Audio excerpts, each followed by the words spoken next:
This week, Alberta released an austerity budget, one battered by falling oil revenues and sluggish growth. The so-called bitumen bubble has forced Premier Alison Redford to make some tough choices. As Francis SILVAGGIO reports, proponents of the oil sector say a slump in revenue has several spin-off effects, not just in Alberta, but across Canada as well. Make no mistake, people are making money off the oil sands in Alberta, but the black gold in them there hills is fueling far more than just one province's economic engine. Everything that you see operated by my 1,077 heavy equipment operators is done here in Canada.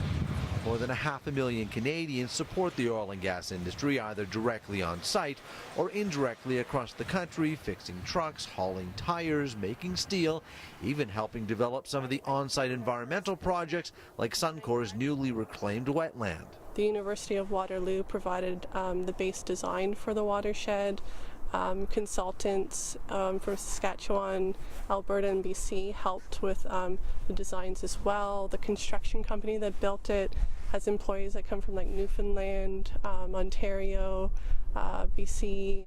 It was back in the mid-60s when a visionary businessman realized there was money to be made outside of the executive offices of the oil sands company, so he started running a handful of buses back and forth every day, and today Diversified is a multi-million-dollar company with more than 700 buses taking employees to and from the oil sands, the equivalent of 2.5 times around the world every day. And in the last 5 years, we've spent several hundreds of millions of dollars in new equipment, new facilities, new fleet, obviously, and systems, where a large part of that those purchases have provided employment, and we've sourced from suppliers both in Ontario and Quebec. 2.1 trillion, that's trillion with a T, dollars. That is the total projected GDP impact of the oil sands industry. There's so much at stake, the industry is traveling across the country trying to convince Canadians to get behind the industry so it can continue to grow.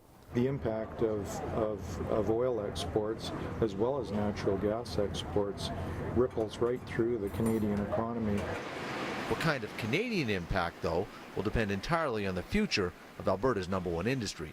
So when we go up, Canada comes up with us in terms of jobs and resources and all the raw materials we need. If we slow down, you're going to feel it across Canada as well. Francis SILVAGGIO, Global News, Fort McMurray, Alberta.